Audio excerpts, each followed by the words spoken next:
Complete ஆயிருக்கு. அதே side வந்து இங்க ஒரு இது ஒரு பூ இது மாதிரி இருக்கும். அது ஊர்னா அழகா வருவீங்க பாருங்க.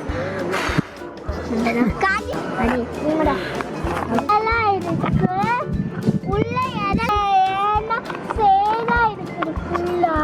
அதை சுத்திட்டு இது ஃபுல்லா போய் போட்டோ எடுக்கலாம் அப்படின்னு. So no problem.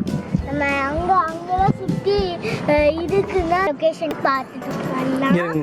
இப்படி முன்னாடி கொஞ்சமா போய் அப்புறமா திரும்பி புற்கள்லாம் இருக்குதா?